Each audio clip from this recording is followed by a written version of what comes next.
네, 수능이 끝났습니다. 뭐 순조롭게 무탈하게 별탈 없이 이제 마무리가 됐고요. 오늘은 제가 이제 어제 너무 오랫동안 새벽부터 학생들이 오기 전부터 계속해서 학교에 있다가 오늘은 집에서 재택근무를 하고 있습니다. 재택근무하면서 여러분들한테 지난번에 이야기한 것처럼 그 모의고사 문제집 풀이를 조금 해보도록 하겠습니다. 9월달 전국연합 학력평가, 그 다음에 최근에 봤던 11월달 거, 그 시험 문제에 해당되는 것들만 조금씩 보도록 하겠습니다. 자, 우선 이제 9월달 전국연합 학력평가부터 보면은 자, 6번이 있습니다. 6번의 문제를 보면은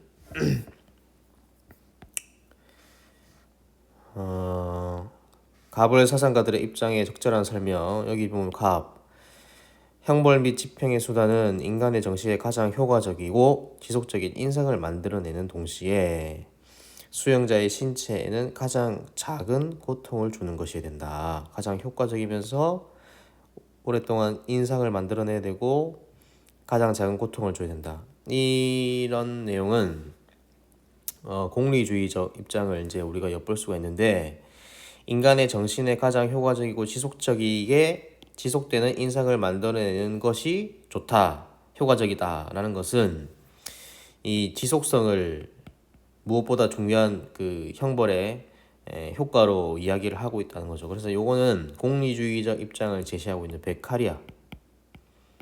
베카리아의 입장이고요. 그 다음 밑에 을은 형벌의 질과 양을 규정하는 동등성의 원리에 따라 보고하자.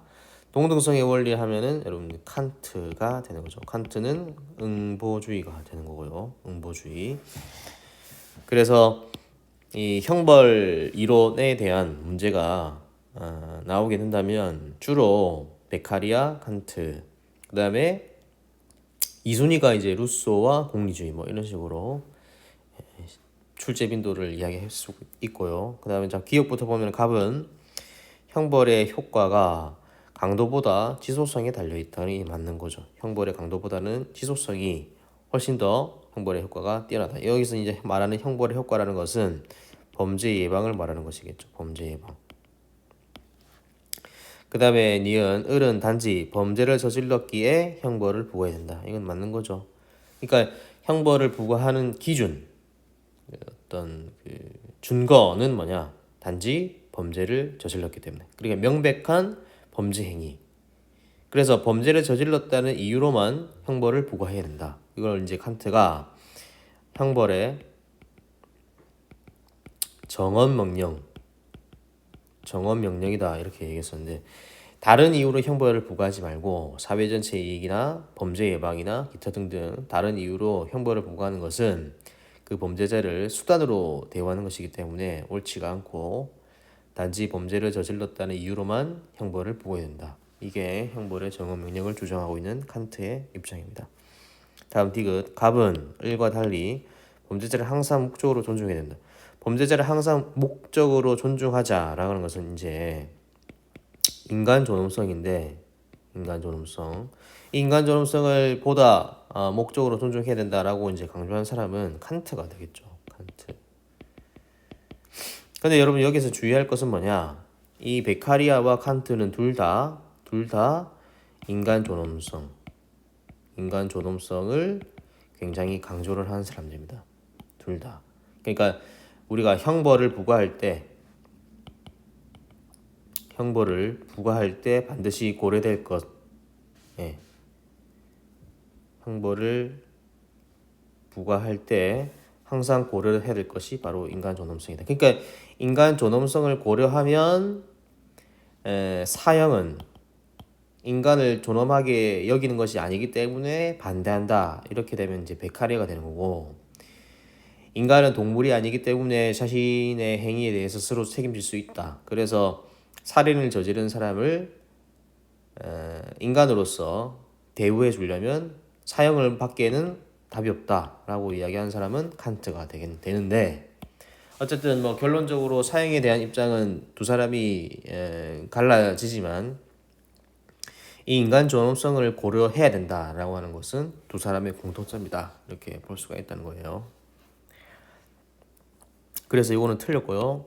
그 다음에 리을 가벌은 형벌의 근본 목적이 사회적 해악의 예방이다. 사회적 해방의 예방이라는 것은 이 사회적 해악은 다르게 이야기하면 범죄가 되겠죠. 범죄는 사회적 해악이니까 범죄의 예방이다라고 보는 것이냐? 이거는 베카리아는 그렇지만 칸트는 그렇지가 않죠. 그래서 정답은 1번이 된다. 이 정도의 문제는 여러분 충분히 풀어낼 수 있어야 된다고 생각이 되고요. 기말고사에도 이런 식의 문제는 나갑니다.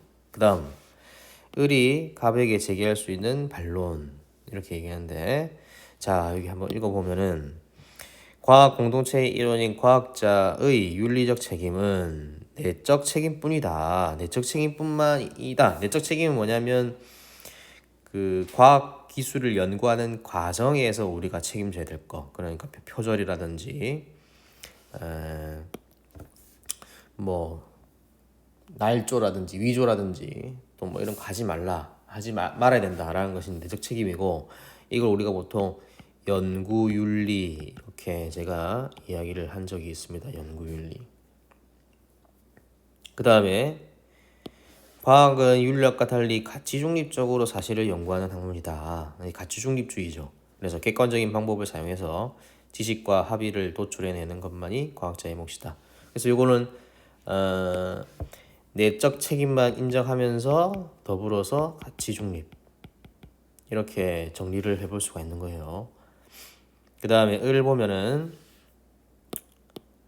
과학자는 과학 공동체의 일원이자 우리 사회의 일원이기 때문에 내적 책임뿐만 아니라 외적 책임도 져야 된다. 외적 책임은 우리가 보통 사회적 책임 이렇게도 이야기하는데 따라서 과학자는 윤리적 방법으로 연구를 하고 여기서 윤리적 방법으로 연구하라는 얘기는 내적 책임을 져라. 그러니까 윤리적 방법을 통해서 뭐 위조라든지 표절이라든지 하지 말고 그 다음에 자신의 연구가 많은 대중들에게 미칠 영향력을 고려해야 된다. 이렇게 해야죠. 반드시 해야 된다. 이거는 당위적인 거거든요. 그래서 이거는 외적 책임과 관련되는 내용이다. 이렇게 볼 수가 있어요. 고려할 수 있다가 아니라 뭐를 해야 된다라고 했기 때문에 할 수 있다 해야 된다는 의미가 완전히 다른 거죠. 이런 것들을 여러분 잘 주의해서 봐야 됩니다. 해야 한다라고 나오면 이건 당위적인 것이기 때문에 반드시 해야 된다라는 것이고요. 그래서 이거는 도덕적이고 윤리적인 것과 관련성이 매우 깊은 거죠. 자, 그럼 1번에 보면은 자, 을이 갑에게 제기할 수 있는 반론. 자, 이 사람은 을 다시 정리해 보면은 이 사람은 내적, 외적 책임까지 다 져야 되고 이 사람은 가치 개입주의다. 이렇게 이야기할 수 있어요. 자, 1번의 과학자는 연구 과정 자체에 대한 책임이 있음을 간과하지 않죠. 둘 다 인정을 하고 있고 내적 책임은 둘 다 져야 된다. 둘 다 내적 책임을 인정하고 있기 때문에 이건 틀리고 연구 과정에서 표절을 하지 말아야 된다. 표절을 하지 말아야 된다는 것도 이건 내적 책임과 관련되는 거죠. 둘 다 긍정입니다. 그 다음에 이론 정립 과정에서 어떠한 책임도 없음 이렇게 돼 있는데 둘 다 틀린 거죠. 어떤 책임이 있다고요? 내적 책임은 있으니까 이론의 정립 과정에서 내적 책임이 있음을 두 사람 다 긍정을 하고 있기 때문에 이건 틀린 거고 연구윤리를 따라야 연구윤리라는 표현이 나오는데 이 연구윤리는 내적 책임과 관련이 있다. 그래서 연구윤리를 따라야 할 내적 책임이 있음을 둘 다 긍정을 하고 있습니다. 그 다음에 연구 결과의 사회적 부작용도 고려해야 된다. 이건 당위적인 멘트가 나오죠. 그러면 이거는 을은 맞는데 갑은 이걸 인정하지 않기 때문에 그럼 을이 갑에게 제기할 수 있는 반론이 적절한 반론이 되겠죠. 그래서 정답은 5번이 되는 것입니다. 반론을 골라라 이런 문제가 이제 시험 문제 나오면은 깊이 있게 생각할 필요 없고요. 그러니까 을은 맞는데 갑은 틀리다 하면은 을이 갑에게 제기할 수 있는 비판으로 적절한 거죠. 반대로 갑은 맞는데 을은 틀리다. 그러면 갑이 을에게 제기할 수 있는 적절한 비판이 되는 거죠. 이렇게 쉽게 그냥 참과 거짓을 판단하는 그런 문제다라고 생각을 하면 되겠습니다. 자, 그 다음에 11번. 자, 요거는 환경윤리와 관련된 문제겠죠. 자, 답을 보면은 어떤 개체가 믿음, 지각, 기억, 미래에 대한 감각, 그 다음에 쾌고를 느끼는 정서적 생활, 이거 쾌고 감수성인데 자기의 욕구와 목표를 위해 행위하고 자신의 정체성을 느낄 수 있는 능력, 여러 가지 능력을 지금 다 언급하고 있는데 이런 것들이 있으면 삶의 주체다. 그러면 삶의 주체하면은 우리가 동물 중심주의의 레건, 그래서 레건 동물 중심주의. 그래서 여러분 이런 문제 풀 때는 항상 이름 적고요. 그 다음에 이 해당되는 사람이 어떤 입장인지, 동물 중심주의인지 뭐 생명 중심주의인지 이런 거 반드시 메모를 해가면서 문제를 풀어야 문제가 술술 풀립니다. 예, 그 다음에 이 제시문에는 항상 핵심어가 들어가게 되어 있기 마련인데 그 핵심어를 캐치를 하면서 이게 어떤 사상관지를 잡을 수 있어야 되겠죠. 그 다음에 을을 보면은 생명체가 목적론적 삶의 중심이다. 이 목적론적 삶의 중심은 핵심어죠. 이것도 역시 누굽니까? 이거는 테일러. 자, 폴 테일러 생명 중심 이렇게 되죠. 예.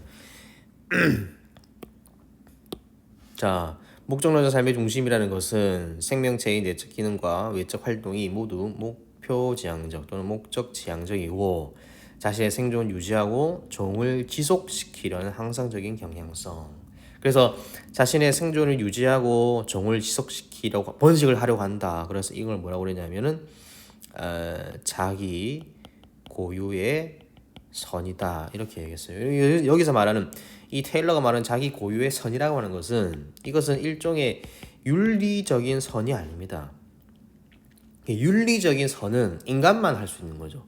우리가 도덕적인 행동을 하는 것은 남들에게 배려 있게 행동하고 또 예의 있게 행동하는 것은 인간만 할 수 있는 거고 그 테일러가 말하는 자기 고유의 선이라고 할 때 이 선은 방금 이야기했다시피 생존을 유지하고 종을 번식시킨다. 그래서 이거는 윤리적 선이라기보다는 생물학적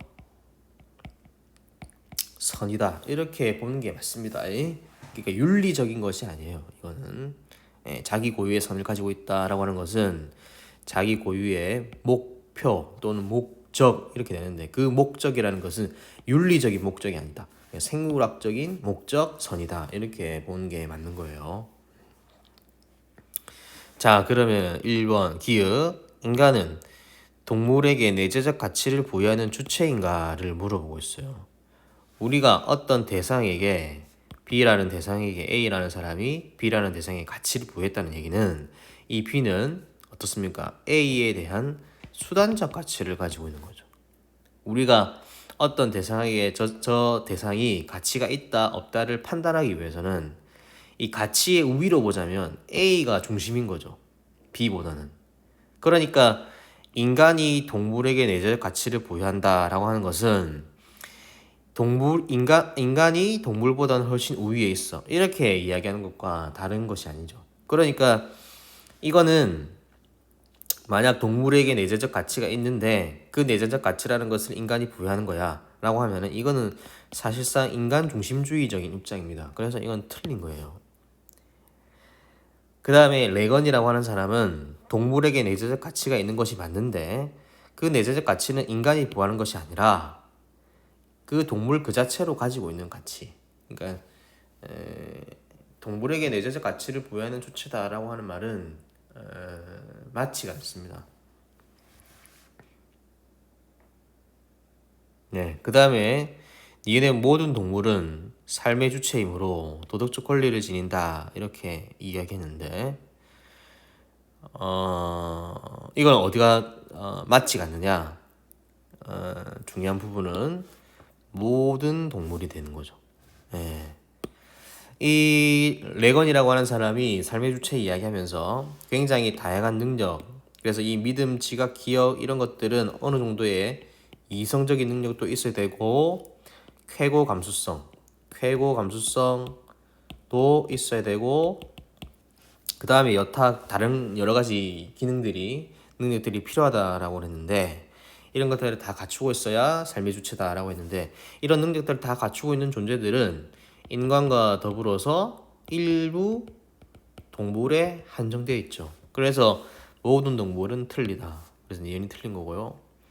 그 다음에 도덕적 행위 능력이 없어도 도덕적 지위를 또는 도덕적 고려 대상이 될 수가 있느냐를 물어보는 건데 이거는 B에 들어갈 내용이 맞는 거죠.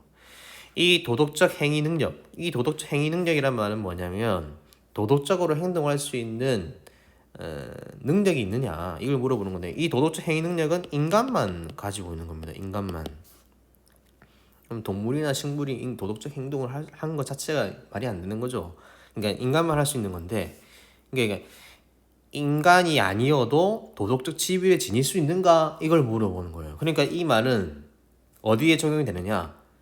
탈인간 중심주의에 모두 다 적용이 되는 거죠. 그러니까 여기에 동물, 그 다음에 생명 중심주의, 그 다음에 생태 중심주의까지 다 여기 이 명제에 다 적용이 되는 사상들인 거죠. 그러니까 이 B에 공통적으로 들어갈 내용이 맞는 거고요. 여러분 이 디귿 이 내용은 굉장히 중요한 내용입니다. 이런 것들을 여러분 잘 파악을 해야 되는 거예요. 이 내용이 환경윤리 사상이 어디까지 적용이 되는가를 판단하는 것도 이런 문제를 푸는데 굉장히 중요한 능력입니다. 그런 능력들을 많이 여러분 갖추어야 돼요. 그러니까 이런 문제들을 많이 풀어보면서 이 해당되는 선택지가 어떤 사상까지 적용이 되는가 이런 것들을 잘 살펴봐야 되는 겁니다.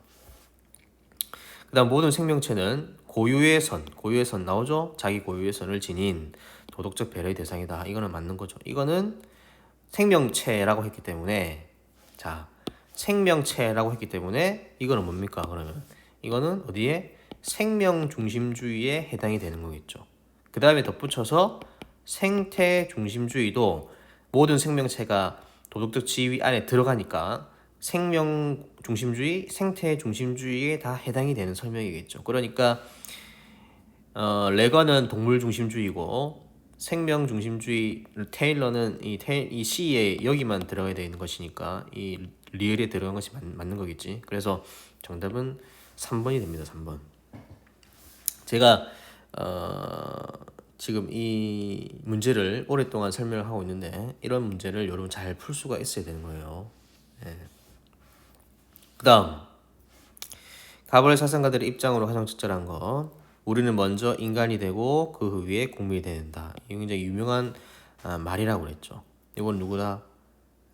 소로 헨리 데이비드 소로고요. 이거는 시민 불복종과 관련되는 문제죠. 그러면 그 다음에 시민 불복종은 법의 바깥 경계선에 있긴 하지만 법에 대한 충실성의 한계 내에서 법에 대한 불복종을 나타낸다. 이 표현도 매우 중요한 표현이다 라고 했는데 이건 누굽니까?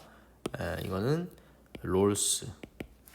법에 대한 충실성은 그 행위의 공공적이고 비폭력적인 성격, 공공성, 비폭력성, 그 행위의 법적인 결과들을 받아들이는 것은 뭡니까? 처벌을 감수하겠다라는 것이죠. 그래서 이 시민불복종의 소로와 롤스와 관련되는 문제다. 그래서 1번 정의 실현을 위해 시민불복종은 합법적으로 행해지는 게 아니죠.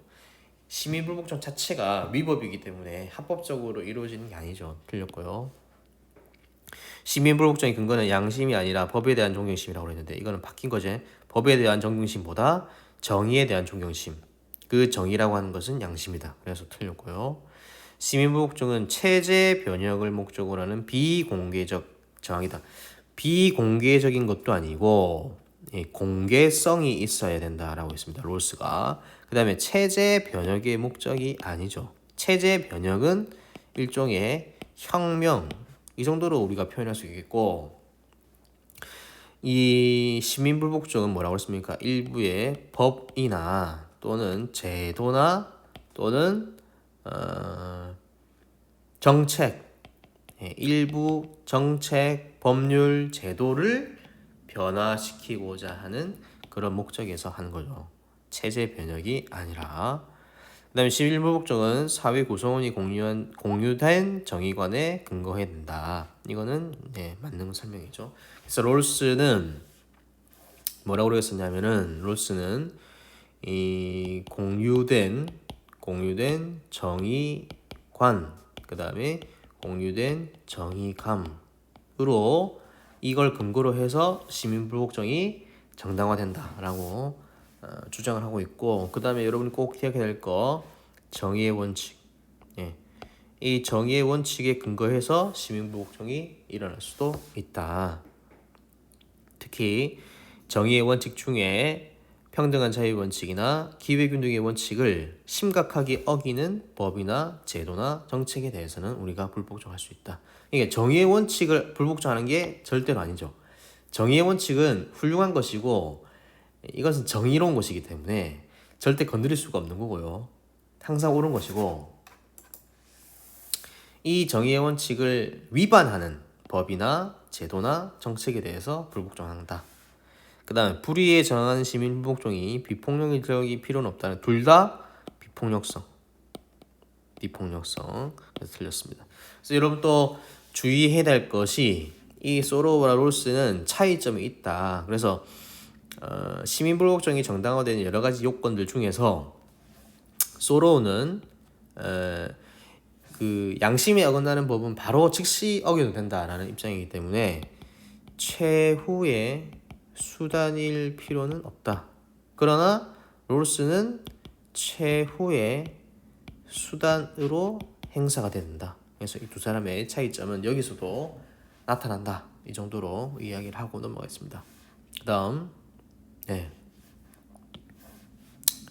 17번 다음을 주장한 사상가의 입장. 공포의 느낌을 기르는 것이야말로 우리의 윤리적 의무다. 공포는 앞으로 태어날 예정인 자들에 대한 것이다. 공포가 가장 구체화될 수 있기 위해서는 우리 자신과 미래 인류가 동일시해야 된다. 책임의 대상은 인류의 미래다. 인류의 미래에 대한 책임은 우리로 하여금 올바른 공포를 의무로 받아들이고 일상화하도록 만든다라고 했는데, 그래서 지금 핵심은 뭡니까? 공포를 이야기하고 있죠. 공포의 발견술.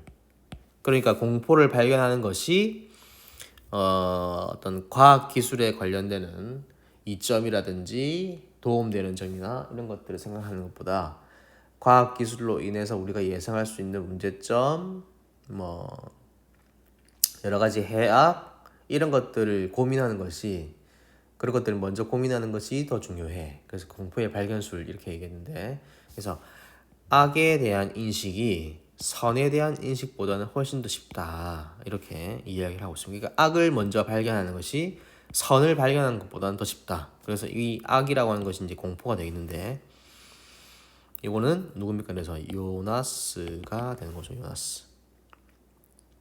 자, 1번에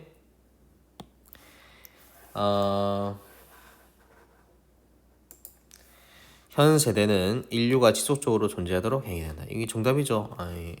이 요나스의 정언 명령이 뭐라고 했습니까? 인류의 존속이다. 그래서 내가 어떤 행동을 할 때 이 인류가 계속 지속적으로 존속할 수 있도록 내가 행동하고 있는가를 한 번씩 판단해봐라. 네.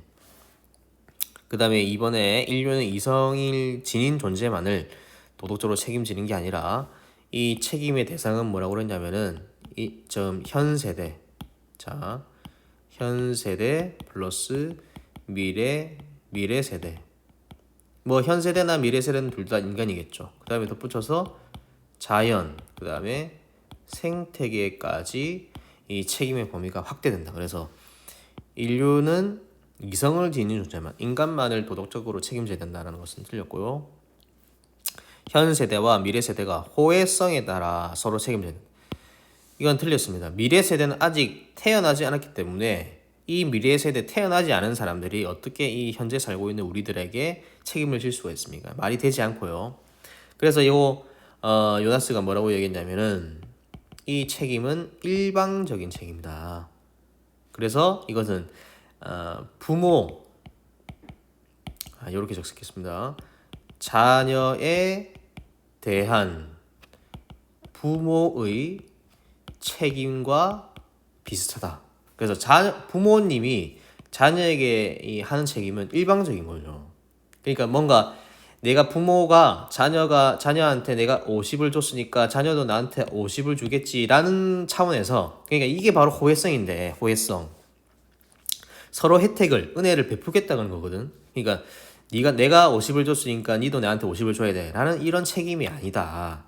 이 현 세대, 미래 세대, 그다음에 자연과 생태계에 관련된 책임은, 이 당위적 책임은 무조건적이고 일방적인 책임이다. 그래서 호혜성에 따라 서로 책임을 지는 것은 틀렸고요. 기술이 초래할 미래의 공포보다 기술의 혜택이 이 기술의 혜택은 뭡니까? 이게 바로 선이고 공포는 악이겠죠. 그러니까 악을 인식하는 것이 선을 인식하는 것보다 더 쉽고 중요해. 이거는 공포의 발견 속과는 상치가 되는 그런 설명이죠. 5번에 인간은 자신이 의도한 행위의 의도한 결과에 대해서만 책임을 지는 것이 아니라 의도하지 않은 결과에 대해서도 모두 다 책임을 진다. 이것도 이런 꼭 중요합니다. 이것도 잘 기억을 해놔야 돼요. 다시, 자신이 의도한 행위의 결과에 대해서만 책임을 지는 것이 아니에요. 예측하지 못한 결과에 대해서도 우리가 책임을 져야 된다. 예, 그래야만 책임이 완성된다. 이렇게 주장하는 사람이 요나스다. 그 다음에 다음을 주장한 사상가 입장에서 사례 A에게 제시할 수 있는 조언. 어떤 존재가 고통을 느낀다면 그 고통을 고려하지 않는 것은 도덕적으로 정당화될 수 없다. 이익평등 고려의 원칙. 이익평등 고려의 원칙 많이 봤던 거죠. 이 누굽니까? 이익평등 고려의 원칙. 이익평등 고려의 원칙. 그 유명한 동물 중심주의자 피터 싱어가 된 거죠. 그래서 A는 동물 실험 과정에서 많은 동물들이 극심한 고통을 겪으면서 희생당하는 모습을 봤다. 이 실험을 계속 해낼지 말아야 고민하고 있어. 자, 1번. 동물은 의식을 지니지 않는 기계적인 존재다. 동물 기계론이죠. 이건 누구라고 그랬노? 데카르트. 기억해야 되죠. 틀렸고요. 인간 종의 이익이 다른 종의 이익보다 항상 우선돼야 돼. 인간이 다른 종보다 훨씬 중요해. 이건 인간 중심주의에서 이야기하는 거고. 이익평등 고려 원칙은 이성적 존재, 인간에게만 적용된 틀리죠. 이 적용은 어디입니까? 쾌고 감수성. 쾌락과 고통을 느낄 수 있는 성질을 가지고 있는 모든 존재, 그래서 인간과 더불어서 동물까지 다 적용이 되는 거죠.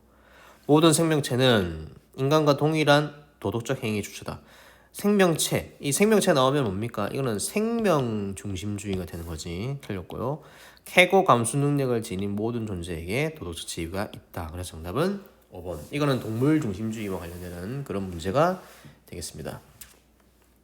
우선 1차적으로 여기까지 설명을 하고요. 제가 다음 타임에 11월 생활윤리 그 학예평가 문제집 풀이해서 오늘은 그래서 두 개를 올릴 건데, 여러분 제가 수능 날에 이 수업을 하지 못했기 때문에 두 개를 다 들어야 됩니다. 자, 오늘은 여기까지 하겠습니다.